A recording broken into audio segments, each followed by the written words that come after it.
What's good, everybody, and welcome to Kinda Funny Games Daily for Thursday, June 20th, 2019. I'm Andrea Renee, joined by... Do we still call you the verified one now that Greg is verified too? You can call me whatever you want. You know what I mean? Call me Timmy and the Timmy Cool Kid if you wanted to. Timmy Cool Kid. Timmy Cool Kid. Timmy Cool Kid. Tim Geddes is here, everybody. June 20th, you just said.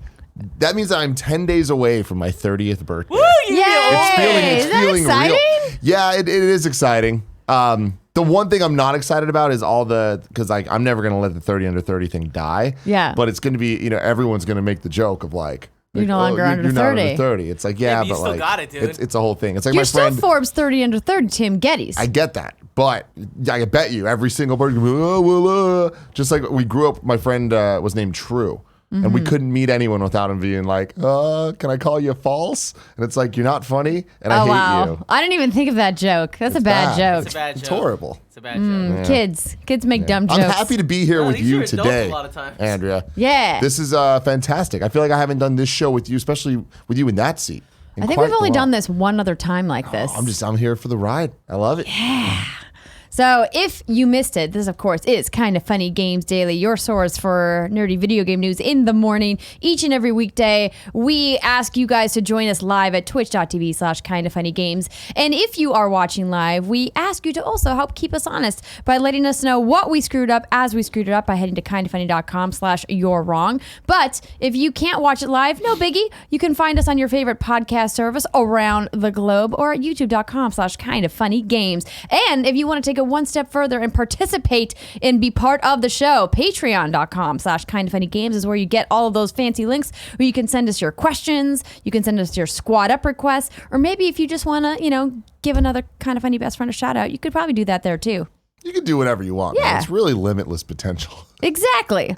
We have a few pieces of housekeeping before we get into the Roper Report. I want to remind you guys that I announced this on Tuesday that I'm going to be streaming as part of GuardianCon's St. Jude's Charity Marathon, and I'm going to be doing that from 5 p.m. to 9 p.m. Pacific time tomorrow night. That's Friday, June 21st.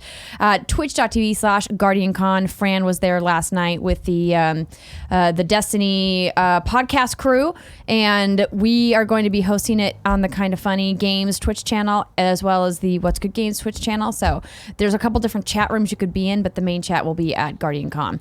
Fran was like the opener. You guys are the main event. Exactly. Exciting stuff. Don't tell Fran that, though. Tell Fran that. Thank you to our Patreon producers, Daniel Massey, Black Jack, Colton Yoda, and Muhammad. And today we're brought to you by Grubhub, Brooklyn, and Equipa. We're going to tell you more about that later.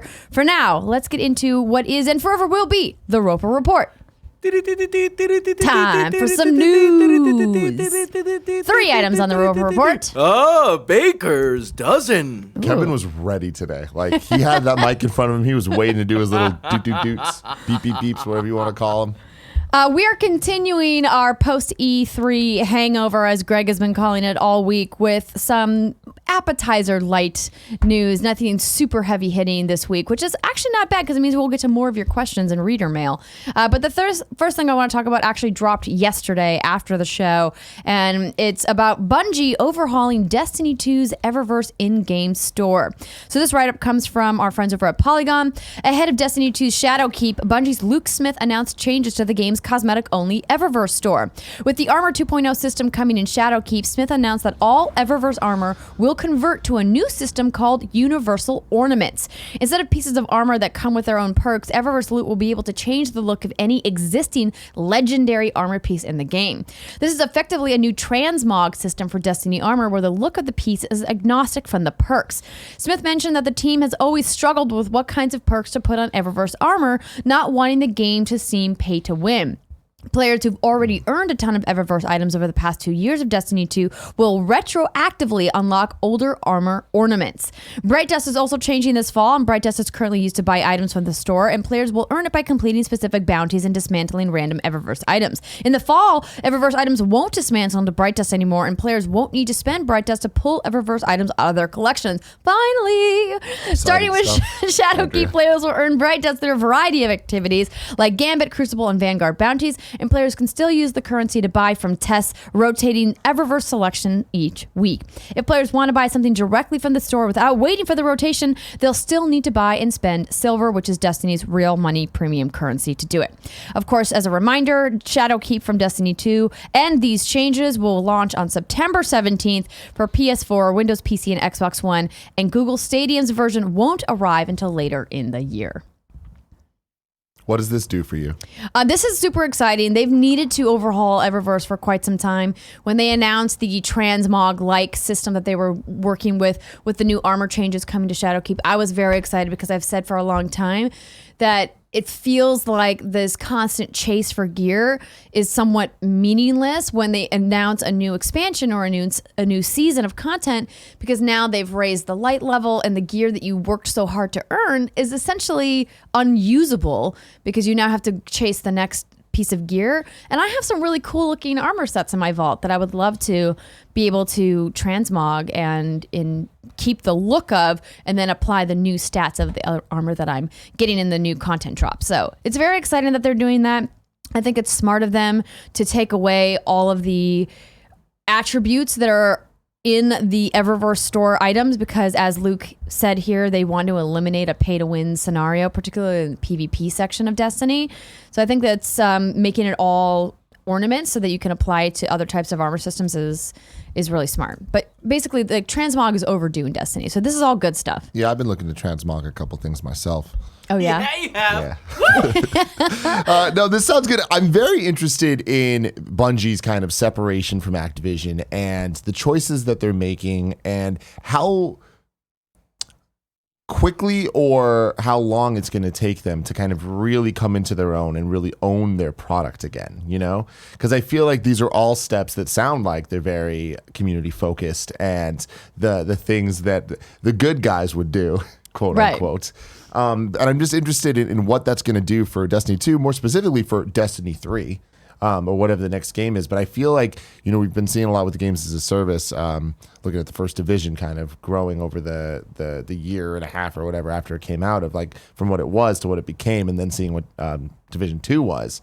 Looking at this, I feel like they're kind of putting out the foundation for what's next. And I think that's really good. You know, feel like that's good for the players at the end of the day that care about half these words that I've never heard before.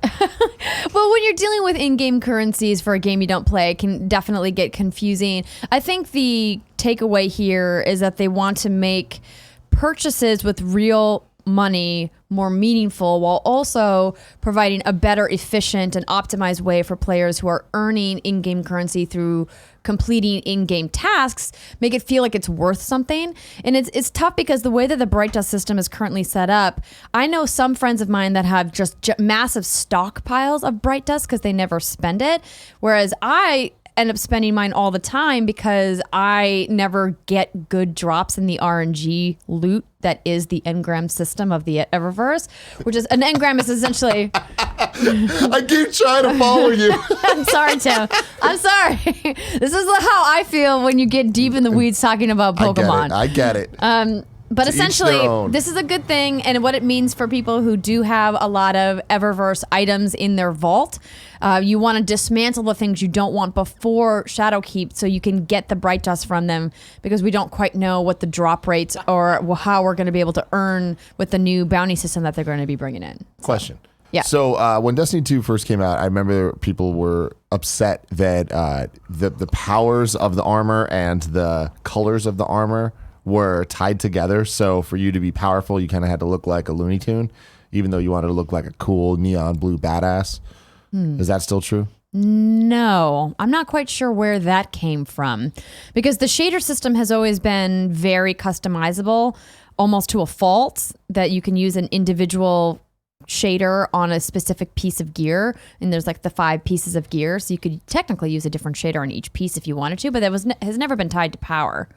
But the way that the shaders drop was tied to specific events, like PvP has its own set of shaders, like the Vanguard strikes have their own set of shaders, raids have their own shaders, for example. And so like they wanted to incentivize players to grind in those specific areas if you were looking for a specific shader. But then, don't get me started on a shader rant right now. I mean, they've definitely gotten better. That they're still not where they need to be. Why not? Well, because personally, I would like the option to be able to select one shader and have it apply to all of my items with a button press. And I don't think that that's that much to ask. I also would like to be able to pull shaders out of my collections and not have to pay for them every time. And now they've reduced the cost of that, which is great.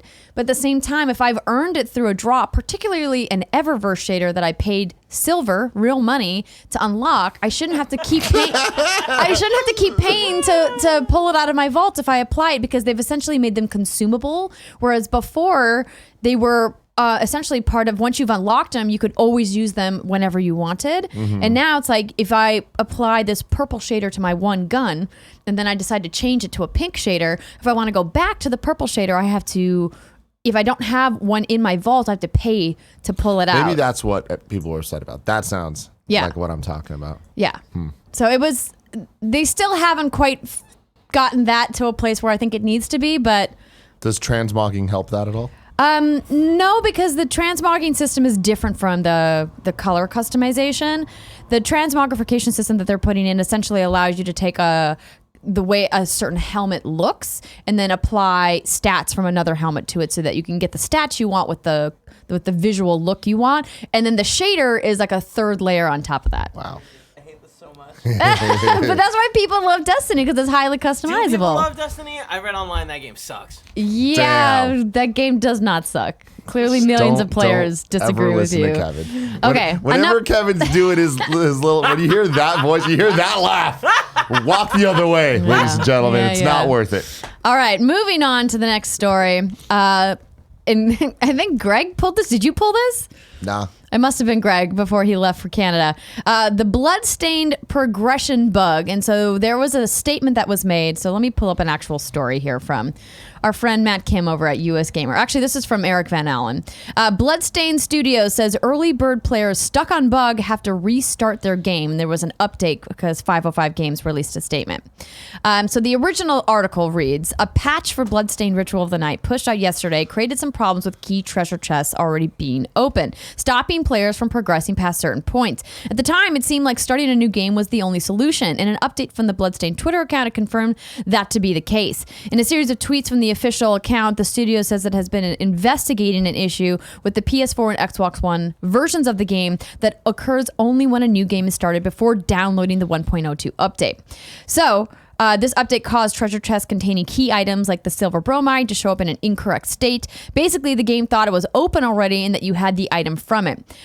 So there was an update from 505 that says, we have been investigating a PS4 Xbox One issue that is blocking player progress in the game. We apologize for this bug and thank you for your patience while we investigate. The issue occurs when a new game is started before downloading the 1.02 update. After the update, treasure chests will appear in the incorrect open-closed state. Without the items from these chests, progress is blocked. Players affected by this bug will be required to restart the game with a new save in order to properly progress. We investigated a number of options to address this issue, and each fix requires a new game to be started.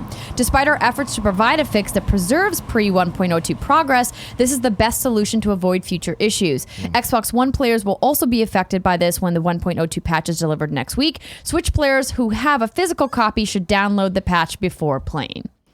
So this is a bummer. This is for people. Unfortunate. I was seeing tweets of people that were playing 7-8 hours in, having to deal with this. And that is so unfortunate. I don't think that there's any genre of game that this would be more frustrating to deal with than a Metroidvania. Specifically because if you didn't know about this news and you just get to this thing and there's a treasure chest that's already open, like, could you imagine being like, because those are the type of games like, I must have not looked somewhere.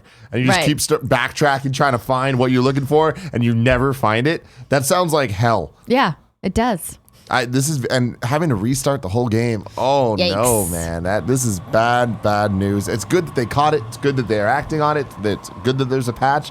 But man, this is, you said it best, a major bummer. I think that the really unfortunate part is people don't necessarily look at the patch notes for why they need patches, or they might not necessarily think to download it. I would hope this is one of those issues where they could do a force push on the patch, kind of like a hot fix or whatever. I'm not sure how that works with when you boot up the game, but of course, for people who've already started their progress, it's like a wah wah kind of a taint moment. Their experience of the game too, and it sucks because like they're the ones that have been waiting for this for years to come out. Very sad news, man. Yeah. This is another sorry reason for why all I of guess you. you're not supposed to play games at launch. That sucks, man. That's Yeah. such a bad attitude, man. So we hope this didn't happen to you, but if you are planning on playing Bloodstained, obviously, please download the update, and hopefully, fingers crossed, you didn't suffer from this bug. All right, on to the next story. Final Fantasy VII Remake, new details, original events, Honeybee Inn cross-dressing, and more from Matt Kim at US Gamer. Square Enix is on a media tour for Final Fantasy VII Remake following its big E3 reintroduction. The Final Fantasy Remake director, Tetsuya Nomura, even recently unveiled more info about the game in an interview with the Japanese press. Speaking with Famitsu, Nomura revealed that even though the first portion of the remake that's going to get released will only cover the portions that take place in Midgar, there will be side scenes new to the remake. In fact, it sounds like even though the upcoming remake release will only cover a portion of the full game, there will be enough added to make it feel like a much bigger experience. More dialogue options will be added on top of what was already there before, and Nomura says the sheer overall volume of dialogue has increased. Original events will also be returning, albeit tweaked a bit. Nomura said that the Honeybee Inn cross-dressing sequence will still be there, but modernized. Nomura says that if the facility was recreated faithfully, the physical unease would be staggering, so that was no good. Nomura even addressed some of the online controversy regarding the character redesigns for Tifa and Aerith by small online contingent. Nomura says that Tifa was designed to have abs as she is athletic, and that Square Enix ethics department reined in her bust size. That was a story I think that was going around like a day or two ago, people being mad that Tifa's breasts were slightly smaller than they were previously. And also I'm like, LOL, maybe that's not the hill to die on here. Yeah, Mike Drucker tweets, remember, if a game company changes something because of public outcry, that's censorship. But if they decide on their own to change a character's breast size to be more realistic, that, my friends, is tyranny. Or dare I would say, progress. So Tim, Yes. what's the deal with the physical unease would be staggering, so that was no good? I mean, it's essentially, it was a brothel. And, you know, there was some weird translation issues going on, and it's just a lot of weird stuff that I would say wouldn't fly so much today. Didn't age well. It didn't age well. Culturally insensitive. Or at the very least, it could cause some unease. I could see. I am happy that it's still there though, and it's not just completely being disregarded, because like it is a pretty key scene in the game, and in the early parts of the game, which the remake is very much focusing on right now.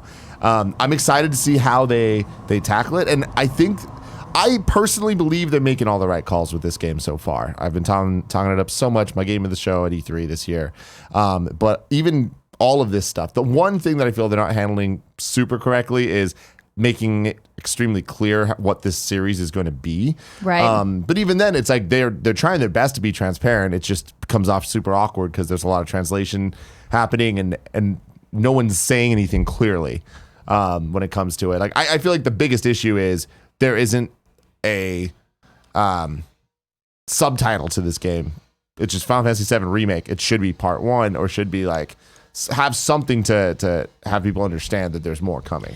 Do you think that they are intentionally not saying because they think it would be spoilery, or do you think they're worried that people are going to be upset that they're only including a smaller portion of the game than they originally intimated? I honestly believe it's because they don't know yet. And Really? With a release date in spring?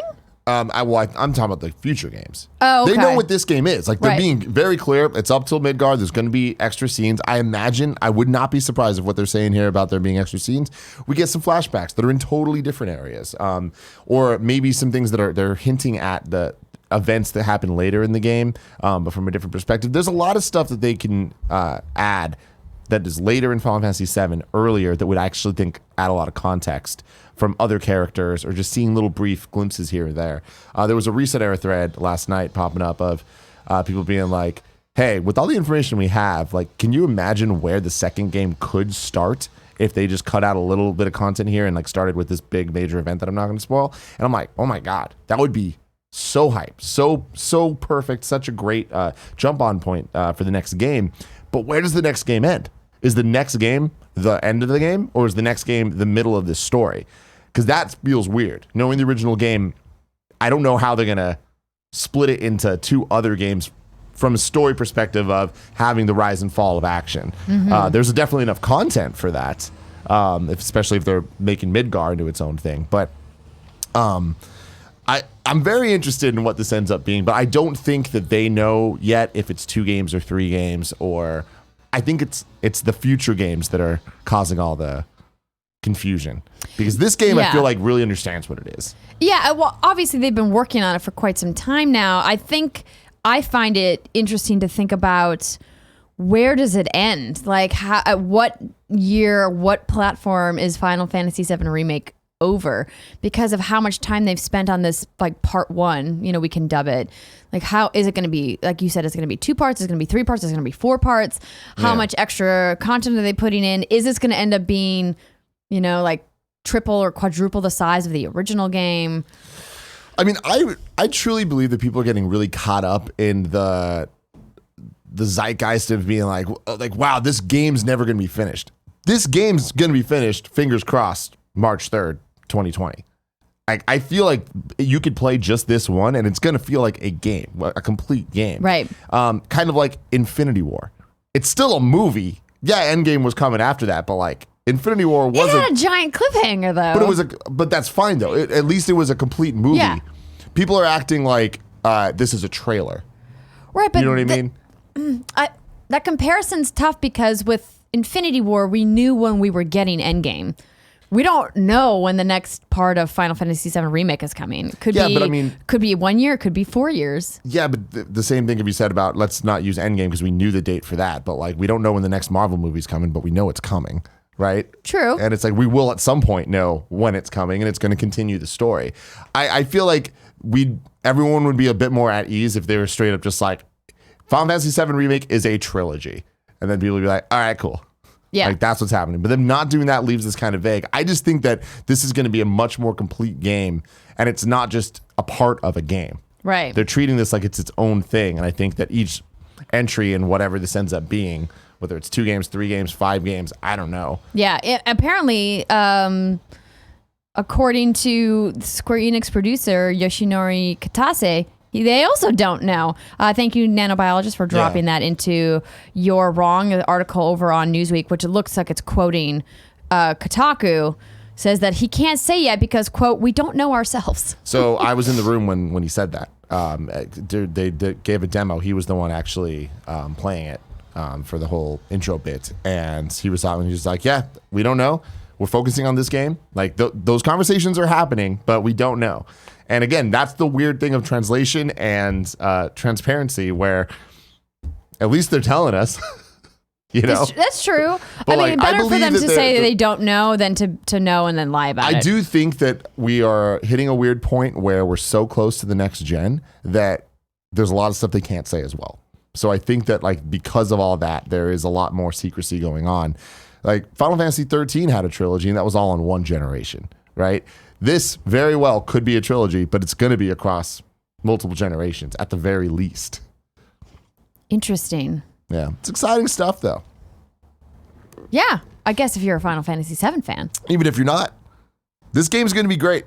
I think this game's going to be huge for Final Fantasy as a franchise because I think it's going to spread out to people that would have never given it a shot otherwise. Absolutely. In the same way 15 did, and I feel like 15 just missed the mark, but it did turn a lot of people into fans. Well, I think for me, as somebody who's looking in from the outside, it reminds me more of the Resident Evil 2 remake and what that did for people who never played the original, right? Mm-hmm.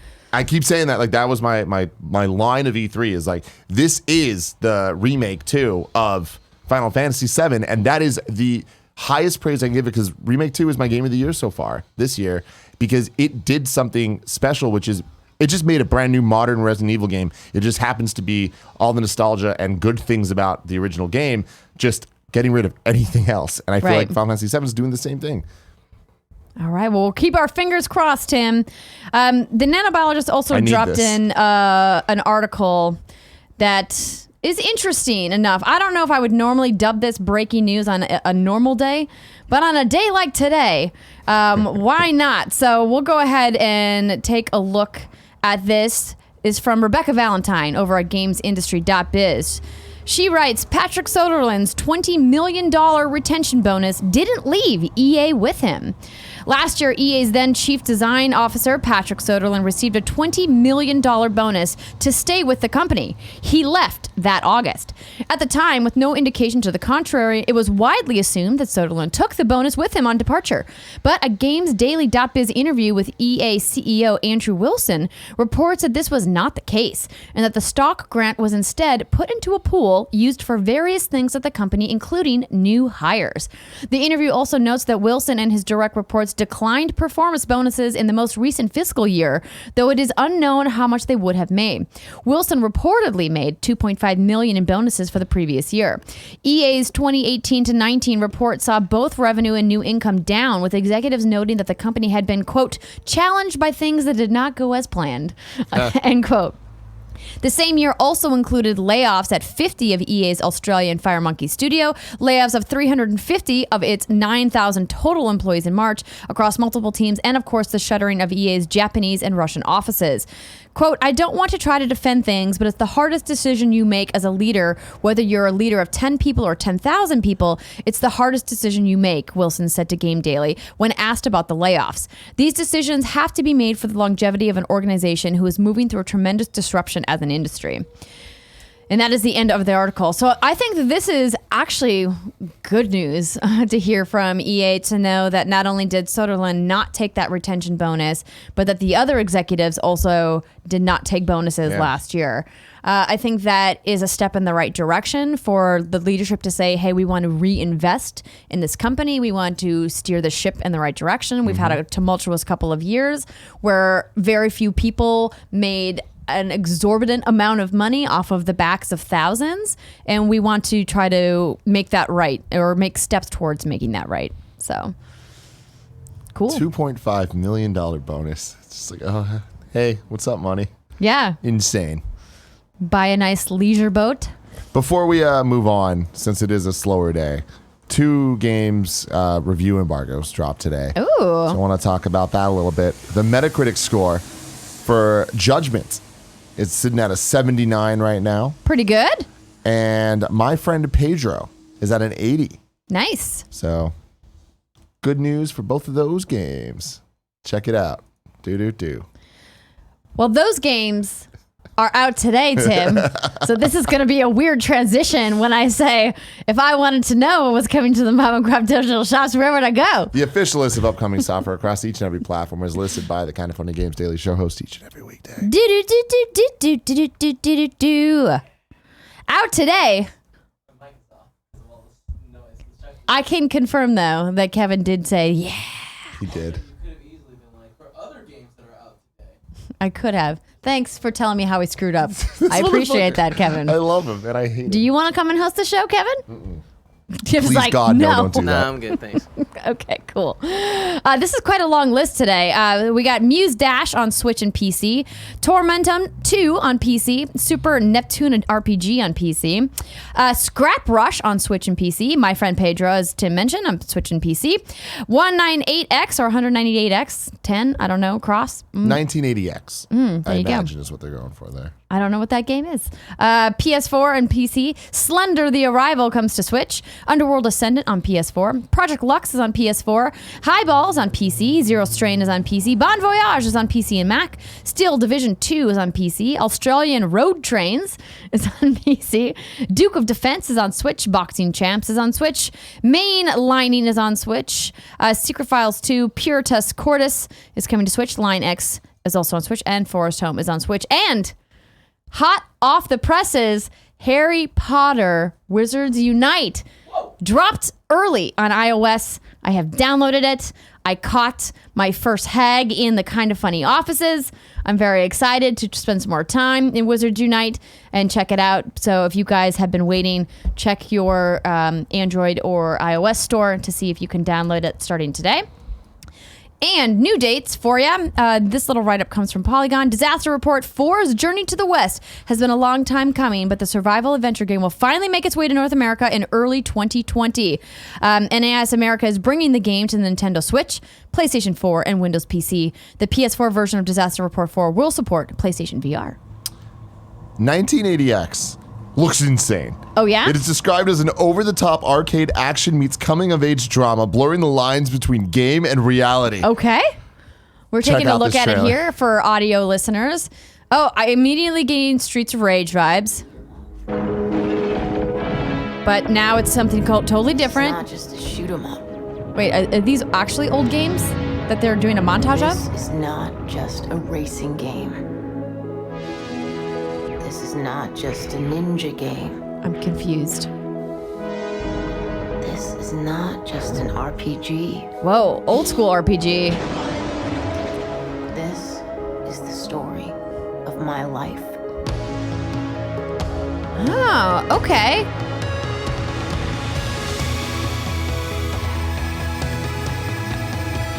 Over-the-top arcade action meets coming-of-age drama.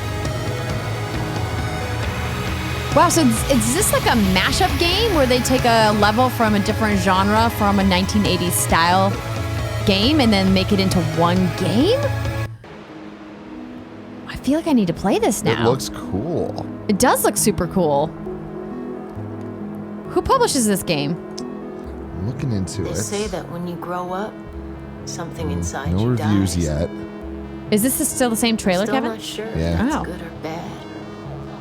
Don't know. Because it's When cool, you're a Kevin. child, Nick- shadows High seem Bit darker Studios. And lights seem brighter. Everything is more terrifying. It's a Kickstarter and more game. exciting at the same time. 198xthegame.com for more info. 198xthegame.com. It All right, stars cool. Kid, a teenager who falls in love with the 5 games at his local arcade in suburbia, all of which exist as separate playable games within 1980X. Wow.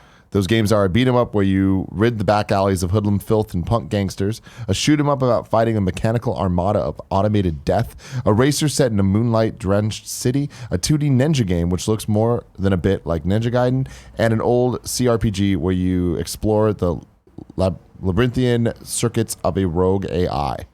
Man. Interesting. That Yeah. looks very ambitious and cool. All right. Look at that. Got a gold nugget there and out today. Well, I guess I shouldn't say that. I haven't played it yet. It looks cool It in the looks trailer. dope, though. Looks like a perfect Switch game. Yeah, it does. All right, deal of the day. Insurgency Sandstorm, the smash hit indie FPS from New World Interactive, invites players to join the fight in the Steam free weekend from today until June 24th. So if you've always been interested in trying out Insurgency Sandstorm, it's free this weekend. Have fun. All right, it's time now for Reader Mail. But before we get to that, we've got a few messages from our sponsors.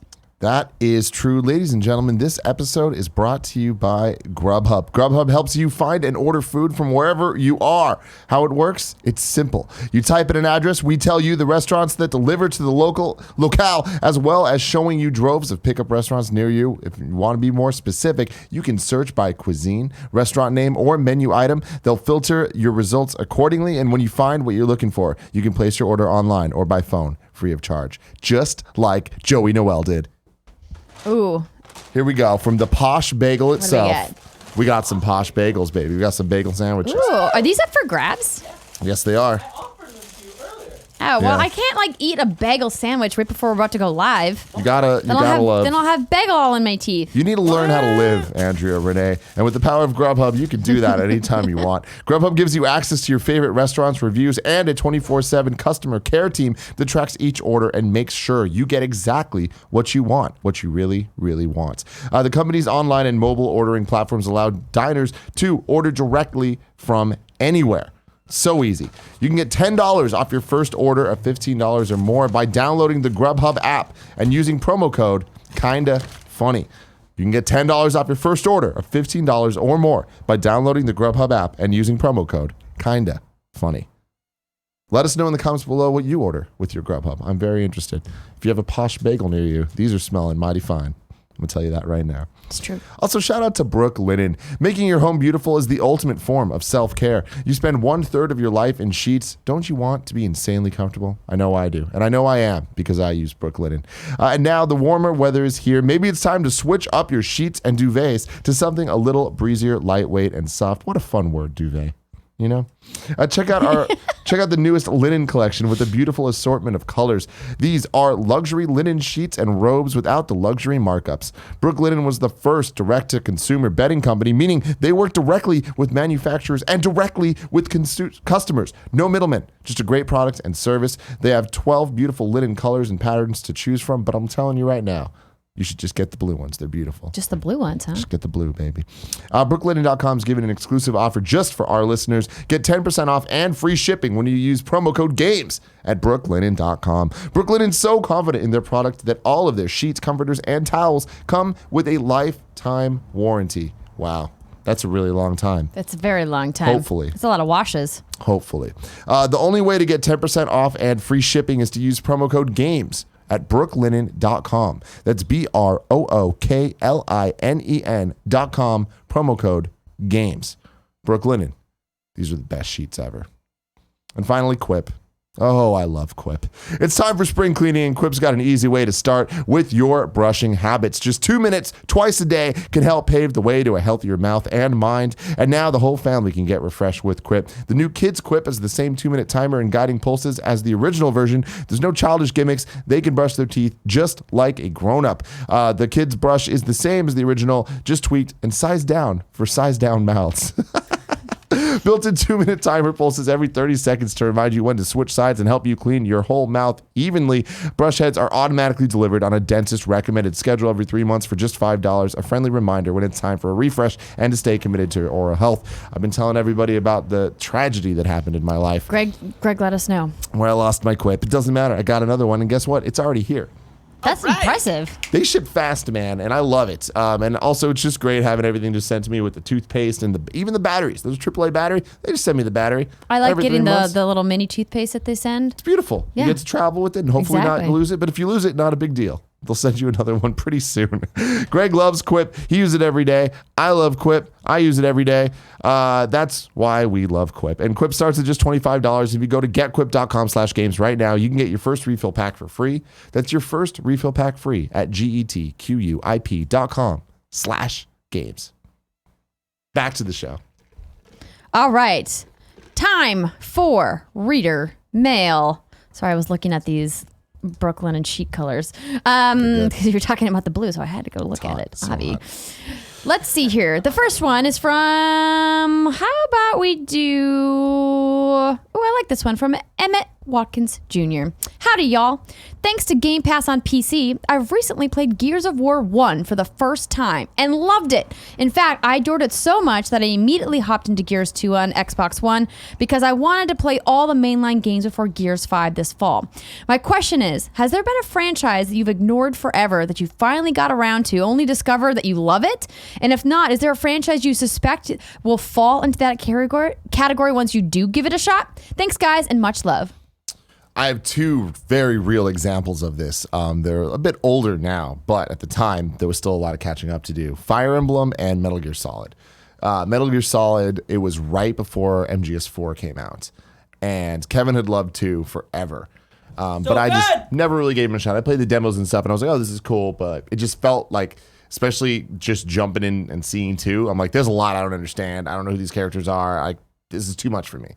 But going into 4, I didn't even have a PS3 yet. And I was like, you know what? This is the time. I traded in a ton of games to get a bunch of credit. I really schemed the system. It was a come up of the century. But I got my PlayStation 3 and I knew I was going to get it I got the Metal Gear Solid 4 edition of the PS3. So before that, I was like, I got to beat every Metal Gear game going into 4. And wow, what a 3 weeks that was. Going from MGS1, Twin Snakes, to 2, Sons of Liberty, to 3, Snake Eater, and then ending it with Metal Gear Solid 4, Guns of the Patriot. Wow. What an experience, ladies and gentlemen. And then Fire Emblem. Oh my God, I played, I fell in love with Smash Brothers, obviously. Melee introduced me to Marth and Roy. And I'm like, who the fuck are these guys? These clowns with their swords. You know what I mean? They're speaking Japanese. What's up with that? Looked into it a bit. I'm like, this doesn't look like a game I'd be interested in. And one day I got Path of Radiance on the GameCube. That's the one that introduced Ike, if you didn't know. And I was like, I was an idiot. This is one of the best games I've ever played. And then I went back and played a ton of them. And then they kind of got revamped on the 3DS and introduced in a very real way to the Western market. I think people love it there. So those are my stories. What about you, Andrea? For me, the one that stands out is Halo. I didn't get into Halo until Halo Reach. Because I just... Good one to play, though. Yeah, no, and still to this day, I think because that was my entry point into the Halo franchise, it remains my favorite Halo experience. And I think the reason why it took me so long, coupled with the fact that I never owned the original Xbox, but I didn't really play a lot of first-person shooters when I was a younger gamer. I was focused more on arcade racers and puzzle games and platformers and RPGs. And I just like the more combat-heavy games I got really intimidated by, because I had a lot of trouble with the dual sticks, transitioning from the controllers of the early console systems into the more modern controllers that we have today. I just felt really overwhelmed and trying to learn that with other people, particularly in any kind of a PvP setting, was just like too off-putting to me. And so when Halo Reach came out, I sat down with my 360 and I was like, I'm going to force myself to learn how to play this first-person shooter with the sticks. And it took me a long time and I stumbled my way through on the easiest difficulty setting, but I had felt such a sense of accomplishment when I finished that game and it really inspired me to go back and play the other games. And I didn't play much of them until the Master Chief Collection came out, but then when that came out, they just made it so easy. They just teed it up for you to play a lot of that stuff. And so that was a franchise that I really just kind of slept on for the first several years of it, but then thankfully went back and rediscovered just how amazing Halo as a franchise is. It's so good. Jumping into Reach is interesting, especially from a single player perspective, because I feel like that might be the best contained story of any of the campaigns. Because it's the prequel story. Yeah. It's kind of like the Rogue One of the Halo franchise, where it's just like we know how this ends, but like that's kind of what makes it special. Yeah. Halo was definitely very important to me, like even from the first game, but I had the same twin stick issue with it, where I came from playing GoldenEye so much and I was so used to that control scheme, and then those guys ended up making Time Splitters, and that was if not a launch game on PS2 around there, and I would play at my friend's house all the time, and I just couldn't wrap my head around the sticks. And then eventually we all started playing Halo, and that was like such a moment in time, being like 13 with all my friends, like LAN party with this game, and like it felt like just so open. Like this was right around the time of GTA 3 as well, where video games for the first time felt like you can just do anything you want. And I remember we would like hook up our Xboxes and load up Blood Gulch in Halo and like not even fight each other, just kind of like hang out, explore, try to like break the game, like try to like get out of the canyon and just like have fun just being in the world that's just an empty map. But I would use the control settings that was Legacy Southpaw, which meant that it was inverted and your X and Y's were switched, where that sounds like a nightmare. It was horrible, but it's how GoldenEye controlled. Yeah. Where the left stick would be you forward and back would move you forward and back, but left and right would make you turn left or right, and then the right stick up and down would make you look up and down, and then right and left would strafe. And then I had that inverted. And I'm like, yikes. How would I do that? And every time someone would play with my controller, they'd be like, what is wrong with you? And then one day, about a year and a half in, and I couldn't play like that anymore. I'm like, what's wrong? And then now I play like a normal person, non-inverted. Suck it, Nick. Suck it, Yeah, Nick. Nick, suck it.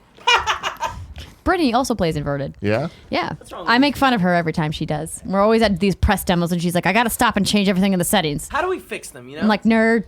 How do we My fix favorite story. We don't. You don't fix them. My favorite kind of funny story of all time. them? It's a good one. And it's been told on these shows a million times, but Andrea, you might not have heard this. Please tell me. Nick Scarpino. You know him well. I do, yes. Unfortunately, right? He plays inverted, and he also is not the biggest gamer. So flashback to E3. Last year, 2 years ago, doesn't matter. The Crew 2 was coming out from Ubisoft, which is what type of game? It's an arcade racer. It's an arcade racer. Yeah, open world, shared world. So can you imagine the surprise when Nick Scarpino asked the developer To invert if he the could control invert scheme? the controls? And the guy's just like, Wait, what? what? And Nick thought it was like a GTA type game. Oh, where he'd be out of his no. car. I just love it so much. They're like, hey man, it's a car racing game. Maybe do like the barest amount of research. I love it. I love it so much. Just type the Crew 2 into Google one time and get like the one image that pops up and you'll see it's He's a my car favorite- racing game. My favorite person, man. My Oh, favorite. The only man. other thing was when he did that. I think he learned his lesson from not Googling things before he went into play. Oh yeah, we're talking shit about you. And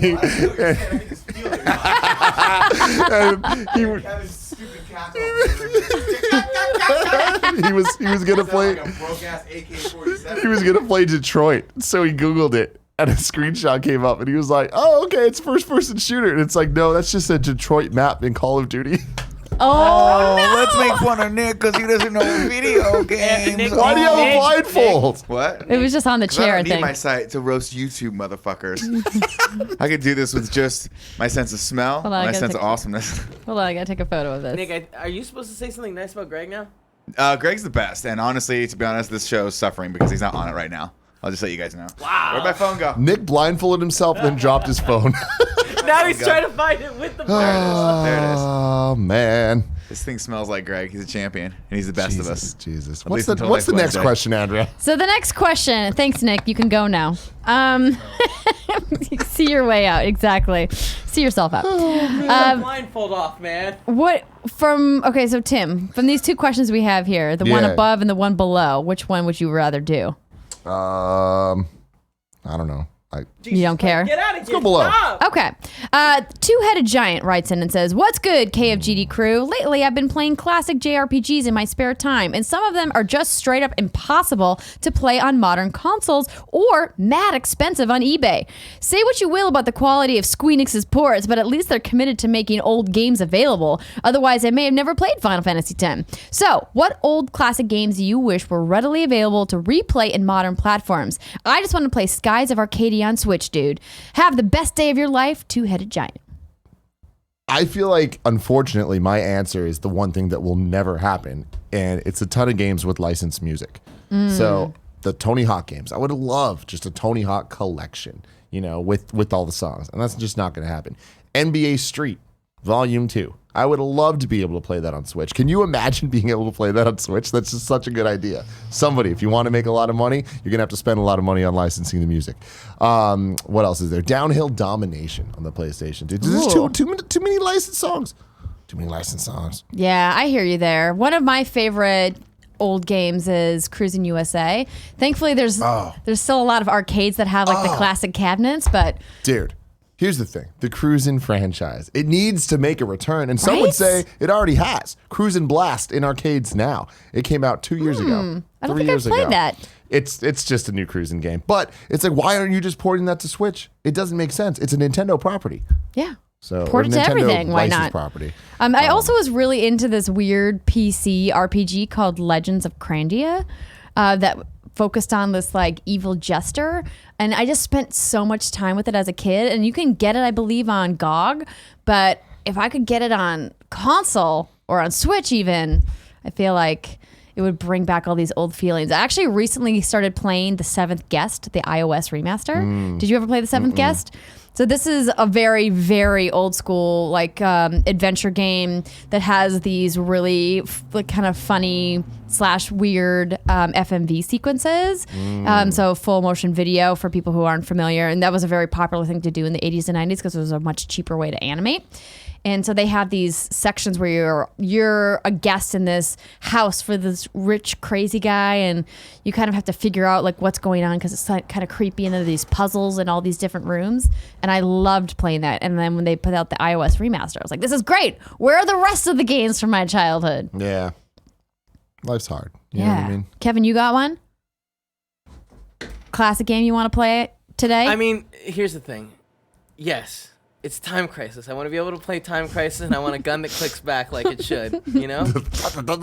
All right. Carnival, I would baby. love that. And I know that we're getting close with VR games, but like, I think I'd be okay with a VR game that does that. That was that. Maybe there is something. You like know that it.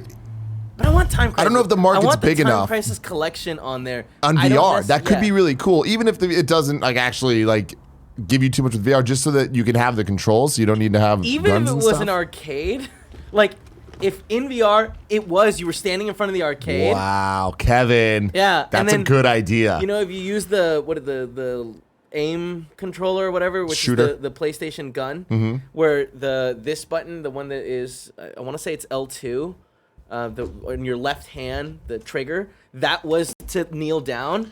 Dude, I'd be so into that. that is a brilliant idea. Yeah, Why hasn't anyone done it? I don't bunch know. of dum-dums being dum-dums, Yeah, you know? man. Get on it, dude. Upsetting.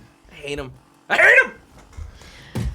Well, thank you so much for writing in with your questions. Friends, if you guys want to be part of the show again, don't forget patreon.com/kindafunnygames. Real quick, while we're talking about light gun shooters, there's this one game. You know, everyone has that one game where you're like, was this real or did I just make it up sometime? Because I never, ever, ever hear people talk about Captain Point Tim and Blank. I don't recall. I mean, I Point remember Blank- the movie. Point Blank, I remember being when I was young, I associated it with PlayStation the same way I associated like Crash Bandicoot or Spyro, where I was like, oh man, this is a franchise that's going somewhere. Tactical first-person shooter developed by Zepeto, a South Korean company. No, it's not this. No? It's pull this up though, Kevin. definitely not this. And why is the robot so angry? This definitely The little- looks like a... It's the PlayStation game. Oh, with the little weird burger guy? Yeah. Oh, wait, real quick. This robot has an apple sign on the in it. inside. So it's a beefed up. I guess it's on both. Here we go. Point iPhone. Blank. Oh my This is the God. game. What the heck is happening It's here? real, guys. Okay, so for people who are listening on audio, the cover of this box art, well, at least the first one, looked like a hamburger and hot dog version of Bert and Ernie. So imagine Bert and Ernie, my but God. like Good. Yeah, Bert, dude, you nailed that. right? Can you Oh, man, YouTube this, Kev? Yeah, I'll look into it. Give me a second. But like they're both holding guns. It was kind of it was a light gun shooter, and it was a mini game collection where it was just like a bunch of like a shooting gallery, but it had like a really wacky aesthetic, and like it was super like they looked like those little burger dudes. But yeah, I thought that this was a much more important franchise than it was. Made by Like Namco. I want a hamburger guy in PlayStation All Stars Battle Royale 2. I mean, why not, right? Okay, now we're looking at some gameplay, I believe. It would look So like- it's Namco. So it's the same 1994. guys from Time Crisis. oh, that's a lot of stages. Indeed. Okay. Shoot to select. Well, I like how the very hard one is on fire. It's got a little ring of fire around it. I freaking love the 90s. Oh my gosh. What is... Okay, so we're corridor, and they have like cardboard cutouts coming out of the doors, going down the corridor. Skip forward, Kev. Yeah, just like a ton of just different things. And it's like a party game where you're competing against I mean, this the second music. player. Anyways, there you go. I'm not crazy. wow. The game's real. It's a real thing. All right, but now it's time to squad up. Ryan T. from Tennessee writes in and says, hey, KF best friends, at E3 there was a stealth addition to the Xbox Game Pass with Astroneer. I've been playing the game casually since alpha, but I've never gotten very far. So if you want to hang out in space and chill with another best friend, if you're new to the game or have played before, I'm looking for some people to play multiplayer with. P.S. I play on Xbox and Steam, so you can join or host games on either platform. His platform name is One Last Word. Lost my breath there for a second. Just like it sounds. One Last Word. Ryan T. from Tennessee. Xbox and Steam. I've never heard of this game. Astroneer? Don't know. But if you have and you want to play with Ryan T., hit him up. You want me to look it up? Or? All You want right. to play Point Blank with Tim. You can't. One day, maybe. I don't know. You just got to believe. Now it's time for us to check in with our friends who are watching live at twitch.tv/kindoffunnygames to let us know what we screwed up by going over to You're Wrong, kindoffunny.com/you're-wrong to be exact. Let's take a little look-see. Apparently the nanobiologist says Point Blank was last released on Nintendo DS in 2006. Whoa. Whoa, man. I feel like the DS had so many random games that like people just wouldn't believe actually happened. Like, did you know there was a Diddy Kong racing game on DS after Microsoft bought Rare? Isn't that weird? Not that I recall. No, It's real. Like that happened. Interesting. Kebab says Time Splitters launched on the 23rd of October 2000, a few months after the PS2 launch in March earlier that year. Launch window. So I guess that's just clarification on what Kevin was talking about. What? I didn't say I was talking about it. Okay. Let's see here.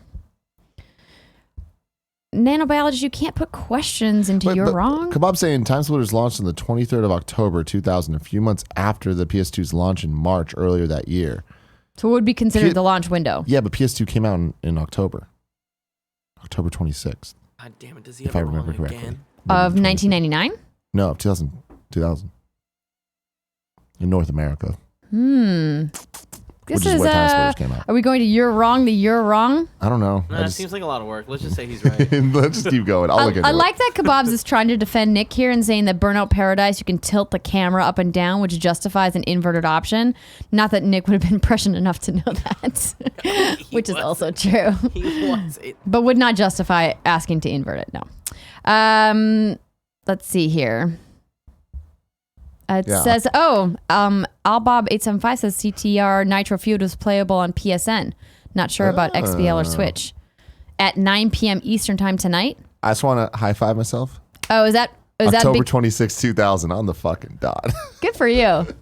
I think that's to add to Out Today, I believe. Is that what you meant there? Oh, probably, yeah. That would make sense. Exciting times. Very exciting times. I guess that's about it. The PSVR gun controller is called the PlayStation VR aim controller. Got it. We always get that wrong. It's true. Because it's a weird name. Oh, Kebab's updated and said he put the wrong date. That was for Japan. Japan. All right, and that's going to do it for You're Wrong for today. Thank you to everybody who participates in the show by going to patreon.com/kindoffunnygames or watching live at twitch.tv/kindoffunnygames. But don't forget, you can subscribe to our YouTube channel at youtube.com/kindoffunnygames as well. There's all kinds of cool content over there. It's wacky, crazy stuff. And if you want to watch Internet Explorers, it's about to happen live right now on twitch.tv/kindoffunnygames. Or you can watch it later as a YouTube video or a roosterteeth.com video or an audio podcast. Will they be wearing pants? No way to know. The shot's Donald too Duck, tight. baby. Donald Duck. Shot's too tight. And that's going to do it for us today. Tomorrow's hosts are Tim and Fran. Fran Fridays. Oh, yeah. You want me to pimp my stream one more Pimp time, that Kevin? stream. Yeah, man. You can join me starting at 5 p.m. Pacific time at twitch.tv/GuardianCon for the GuardianCon St. Jude's charity stream. We're raising money for sick kids. There's all kinds of great prizes, you guys, including Bahamas cruise is part of the stuff that's up for Wow. grabs. So I'll have all of those details. You can follow me at Andrea Vernay on Twitter or check out our episode of What's Good Games that publishes tomorrow morning. And that's going to do it for us today. Thank you so much. We love you guys. It's been our pleasure to serve. Point blank.